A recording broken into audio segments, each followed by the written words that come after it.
시청자 여러분 안녕하십니까? K린 뉴스입니다. 강원도는 오늘 도청에서 강원도 남북교류협력 추진 제1차 전략회의를 개최했습니다. 이날 최문순 강원도지사 주재로 강원도 남북교류협력 추진 과제에 대한 실행 계획을 마련했습니다. 우선 도는 최우선 10대 과제, 동해 북부선 연결, 금강산 관광 재개 등을 추진할 계획입니다. 또한 분야별 7대 35개 과제를 선정하고 쟁점 현안에 대한 해결 방안을 찾고 실질적인 로드맵을 마련할 계획입니다. 매해 5월 둘째 주 토요일은 세계 공정무역기구가 지정한 세계 공정무역의 날인데요. 지난 주말인 12일 서울 신촌과 해화동 일대에서도 2018 세계 공정무역의 날 페스티벌이 열렸습니다. 이번 페스티벌은 세계의 농부들 공정무역과 손잡다라는 이름으로 국내외 농부들의 화합과 연대의 시장이라는 주제에 걸맞게 진행됐습니다. 개막식도 이에 따라 세계 농부들이 함께 음식을 만드는 화려한 요리 세리머니가 펼쳐졌습니다. 생산품의 핵심 당사자인 농부, 요리사 등이 참여하는 도시형 장터, 마르세와 손을 잡은 행사라는 것도 큰 특징입니다. 아울러 공정무역 관련 단체들은 판매뿐만 아니라 공정무역의 발전 과정과 작동 원리를 알려주는 교육과 체험 프로그램도 마련해 참여도를 높였습니다.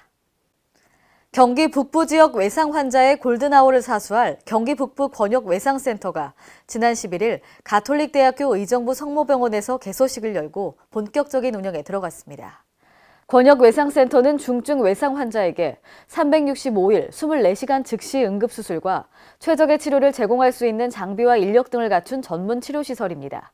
이에 보건복지부는 지난 2014년 11월 가톨릭대학교 의정부 성모병원을 아주대병원에 이어 경기도의 두 번째 권역외상센터 설치 지원 대상 의료기관으로 선정했습니다.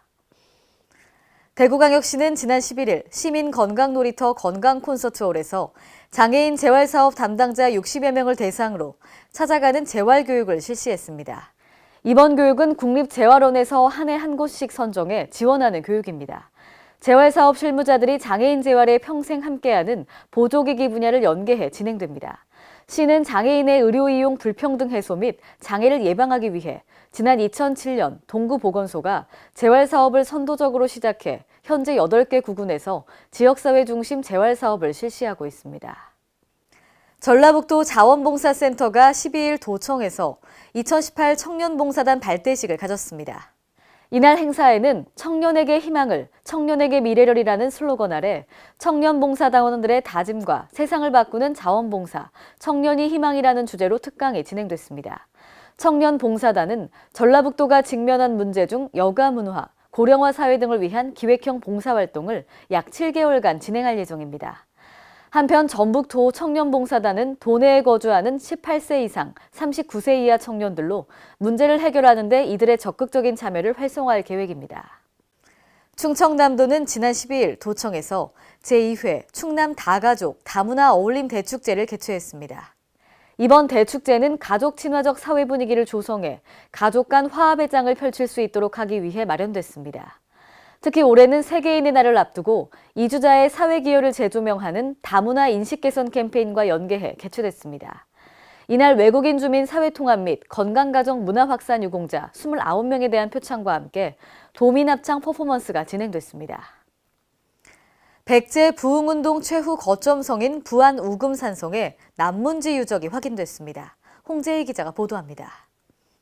백제가 패망한 뒤 부흥운동이 일어났던 최후 거점성으로 알려진 전북 부안 우금산성 남문지와 남문지에 인접한 성벽 구조가 확인됐습니다.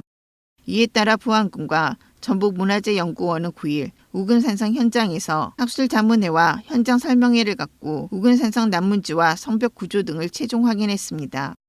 발굴 조사를 실시한 우금산성의 추정 남문지는 V자형 계곡의 서쪽에 연접해 위치하고 있으며 동편으로는 성내계곡부 유수가 합류해 남쪽으로 흐르는 주 계곡 위에 위치합니다. 이곳은 산성 내에서 지형이 가장 낮은 계곡부에 마련돼 성 내부로 출입이 가장 용이한 곳에 축조돼 정문의 기능을 하였을 것으로 추정, 성내 주요 시설이 있던 건물 대지와도 가까운 거리에 위치합니다.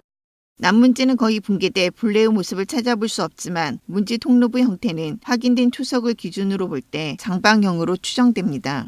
파괴가 좀 심해서 정확히 밝혀지지는 않았지만 그렇더라도 성문의 측벽 규모라든가 측벽 두 칸, 그리고 정문은 3칸으로 추정이 됩니다만은 많이 파괴가 된 것 같습니다.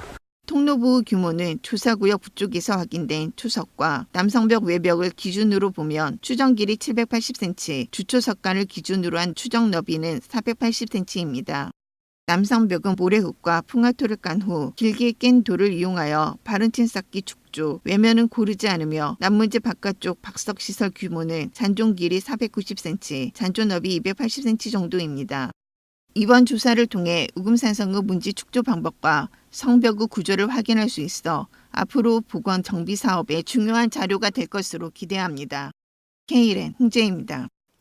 전북 순창군수에 도전하는 홍승채 민주평화당 예비후보가 세대 교체론을 들고 나왔습니다. 김경모 기자입니다. 전북 순창군수에 도전하는 홍승채 민주평화당 예비후보가 세대교체론을 들고 나왔습니다. 이번 순창군수 선거는 전현직 군수의 양강구도에 세대교체론이 덧붙여진 모양새가 됐습니다. 홍 후보는 역동성 있는 순창을 만들겠다고 다짐했습니다. 순창은 지금 낡고 쇠퇴하고 부정과 비리의 고장으로 더 씌워져 있습니다. 제가 가진 젊음과 역동성을 바탕으로 순창을 반드시 생기 있는 도시로 만들어내겠습니다.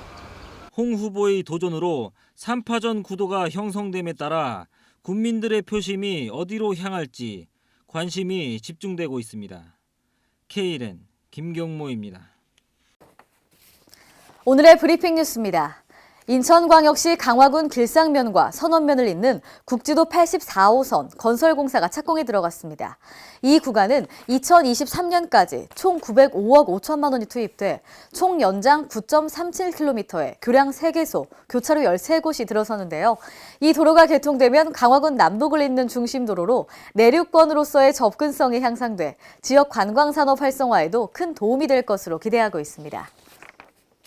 충남에서 생산된 농산물의 올해 1분기 매출액이 충남 오감, 농사랑, 수출 등 주요 판매 경로별로 뚜렷한 성장세를 보이고 있습니다. 도에 따르면 올해 1분기 충남 오감 매출액은 228억 7천만 원을 기록했는데요. 광역 원예 브랜드인 충남 오감은 지난해 신규 도입한 통합 구매, 통합 물류 지원 및 연합 마케팅 활성화 효과 등에 힘입어 전년 동기 대비 95%가 증가했습니다. 또 시군 통합 마케팅 부분에서는 대형 유통업체 바이어 판촉 강화 등으로 매출액 기준 전년 동기 대비 14%가 늘어났습니다. 대구시가 오는 12월까지 진로 선택의 기로에 서 있는 대구의 중고등학생을 위해 농업 관련 기관과 직업을 주제로 한 진로체험 교육을 운영합니다. 이번 청소년 진로체험 교육은 현장 견학형으로 학생들이 센터를 방문해 진행되는데요. 교육은 총 2시간 정도 소요되고요. 농업 관련 기관과 직업뿐 아니라 다가오는 4차 산업혁명 시대에서 주목받을 미래 농업 직업도 소개합니다. 서울시가 미세먼지가 심한 날에는 서울 전역 비상발전기의 시험 가동을 중단키로 했습니다. 오는 15일부터 미세먼지 주의보, 경보, 비상저감조치 발령 시 서울에 있는 공공기관과 아파트 등에서 주 1회 시행하는 비상발전기의 시험 가동을 멈추게 되는데요. 이에 따라 비상발전기 15,432대 시험 운전을 하루 평균 30분 중단하게 되면 대기오염물질 총 1,009kg의 감축 효과가 기대됩니다. 대전광역시가 부실 시공을 막기 위해 건설 현장 모니터링에 나섭니다. 공사 현장 기동반 운영 방식을 기존의 사전 통보 후 건설 품질 모니터링 방식으로 전환하는데요. 모니터링은 총 공사비 5억 원 이상인 토목공사, 연 면적 660제곱미터 이상인 건설공자 형상 중에서 민원이 제기된 사업장을 중심으로 실시하고 파급 효과가 좋을 경우 확대 시행할 계획입니다.